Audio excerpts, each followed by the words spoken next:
the Morgan dollar, the peace dollar, bullion bars, very beautiful 20 franc. 10 executive orders that revolve around gold.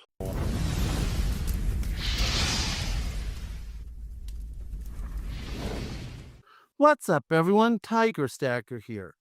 Let's talk about executive orders and gold. Most of us already know about it, but that's those of us in the stacking community. But some of us don't. Who? The newbies. And I'm all about teaching the newbies, as well as a refresher for those of us who've been in the community for some time now. I've been doing this for approximately 4 years, and I remember when I was a newbie and knew nothing. And I appreciated everyone who taught me. Before we talk about executive orders, let's put them in perspective order. Executive orders are not laws. They are orders made by the executive branch of our government, aka the President of the United States. But there are 2 levels above executive orders. Let's start with the first one, the U.S. Constitution. The parts of the U.S. Constitution supersede any law. In fact, the U.S. Constitution is often used to evaluate whether laws are constitutional. If they're not kept. The U.S. Constitution regarding money involves coin power. Article 1, Section 8. The Congress has the sole authority to coin money and regulate its value as well as that of foreign coins. Borrowing power. Article 1, Section 8. The Congress can borrow money on the credit of the United States, which underpins the federal government's ability to issue debt and manage its finances. Regulation of currency. This includes the power to punish counterfeiting and establish the necessary framework for a monetary system. The power of the purse, Article 1, Section 9. Congress controls government spending by authorizing appropriations, meaning no money can be spent from the Treasury without a specific law. Article 1, Section 10. No state shall create anything but gold and silver coin for the payment of debt. Foundation for a money market, rule of law. The Constitution provides rules for contracts, a stable currency, and property rights, all of which are essential for a functioning market economy. Stable financial environment by granting financial power to a stable federal government and providing for responsible fiscal practices. The Constitution favors for an environment where commerce, trade, and innovation can thrive. So those are the basics of the Constitution. Of course, we can go into a really deep dive, but that's not the purpose of this video. The purpose of this video is to talk about executive orders, but before we can talk about the executive orders, we need to know an executive order can be challenged if it's unconstitutional. So what comes under the Constitution, but above an executive order? Laws. So let's review some of these. There are multiple coin acts that have happened in the United States. So some key ones are the Coin Act of 1792. This act is considered the first of its kind, establishing the U.S. Mint, the dollar, and initial coin denominations, and setting rules for their production. The Coin Act of 1834. This act adjusted the value of gold relative to silver. The Coin Act of 1853 reduced the silver content in U.S. subsidiary coins in the half dimes, quarters, and half dollars by 6.9% to combat a shortage of small change caused by the California gold rush, which made silver coins lose their value and be melted down or hoarded. While the act conserved silver coinage for circulation, it also stopped the free coinage of silver, which pushed the U.S. closer to a gold standard, marked a significant step in demonetizing silver. This decreased the content of silver from 0.77 troy ounces to 0.72 troy ounces, all except for the silver dollar, originally the seated Liberty coins. And then came the Morgan dollar, and then later the peace dollar.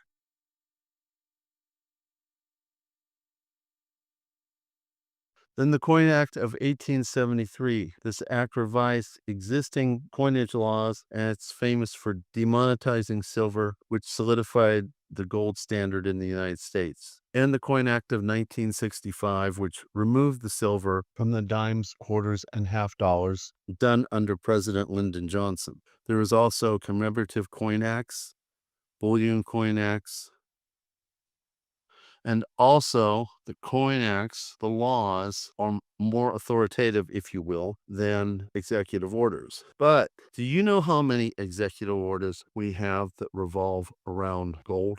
Well, according to my calculations, we have 10 executive orders that revolve around gold. Let's talk about them because I bet you didn't know we had that many. I didn't. You have the Executive Order 6102, 1933, which we've all heard about, which was from President Franklin Delano Roosevelt. This order forbade hoarding of gold coins, bullion, certificates by individuals, partners, associations, and corporations, requiring the citizens to turn their gold into the Federal Reserve in exchange for currency of $20.67, to which 1 year later, they reevaluated the gold to $35.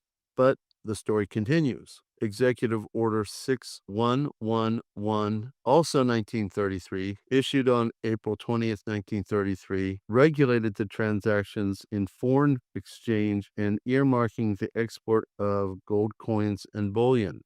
Then the Executive Order 6260, August 28, 1933. This order superseded the April Executive Order and elaborated the regulations regarding the hoarding, export, and earmarking of gold.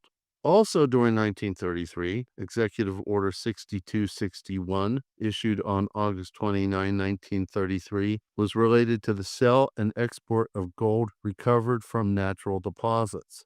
And 1 year later, 1934, Executive Order 6556 and 6560 are amended orders on 6260, further defining how gold could be acquired. And no, the story does not stop there. An executive order in 1962 came about, and I had a very hard time finding this, but my friend Lynette Zang sent it to me, which is now in my files, and I'll include a link for it down below. But Executive Order 11037 was made on July 20th, 1962. It amended Section 12 of Executive Order 6260 concerning the regulation of gold. And this executive order allowed U.S. citizens to hold foreign gold. So in the past, you could hold gold bullion, gold coins, and then it was taken away. You were then only allowed by Executive Order 6102 to have approximately 5 ounces of gold, no more, unless you were doing it for business, such as a dentist or a jeweler, or if you had collectible coins. Outside of that, they wanted you to turn it in, and many didn't. But prior to the confiscation of 1933, at that time you were allowed to have bullion bars, and you were allowed to have bullion coins. All of these are very beautiful, wonderful designs by our government, including this beautiful little $1 gold coin, and also foreign coins. But then Executive Order 6102 took away the gold except for 5 ounces, no more, unless it involved your work, such as dentists or jewelers. And also collectors were allowed to keep more than 5 ounces. And then when Executive Order 11037 by John F. Kennedy, you were allowed foreign coins, such as this 20 franc. This one was minted in 1854. Or this British sovereign, minted in 1917.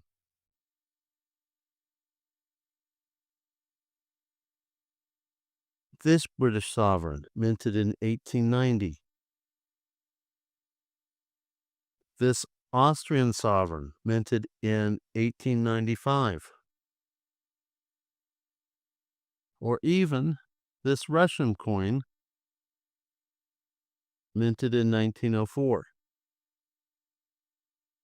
And some believe that because of executive order from JFK, that the only ones that would be allowed to stay in the country would be anything that was minted before 1948. But then the story continues. On December 31st, 1974, Executive Order 11825 was signed into effect by President Gerald Ford, which revoked the prior executive orders regulating the acquisition and holding of gold, which allowed citizens to hold as much gold in whatever way they wanted to. And subsequently, at that time, mainly people held Krugerrands, which for a long time was the only form of gold that was available. And then other things came along with other government mints, then private mints, and then came the American Eagle series, which is 22 karat gold, 91.67% gold, 5.33% copper, and 3% silver. Beautiful coins, which I'm grateful that I have, and I'm grateful for those of you who have them. But guess what? The story doesn't end there. Executive Order 14068 prohibited Russian gold entering the U.S. We've had 2 more executive orders from Donald Trump. Executive Order 14303 that have come to pass. That is in effect as of September 2025. The Department of the Interior announced the implementation of this executive order, quote, restoring gold standard science, end quote. It focuses on using open, verifiable science in federal decision-making rather than on monetary policy. And the new trade directive, also September 2025, exempted gold, uranium, and other metals from U.S. tariffs. So there you have it. 10 executive orders. And an executive order does not come above a law, and a law does not come above the Constitution. So an executive order can be overruled by a later sitting president. FDR, JFK, Gerald Ford, and Gerald Ford's executive order overruled any of Franklin Delano Roosevelt's executive orders, overruled John F. Kennedy's executive order, and gave the gold back to the people. The new executive orders have not overruled Gerald Ford's executive order, but they could have, and there may be others.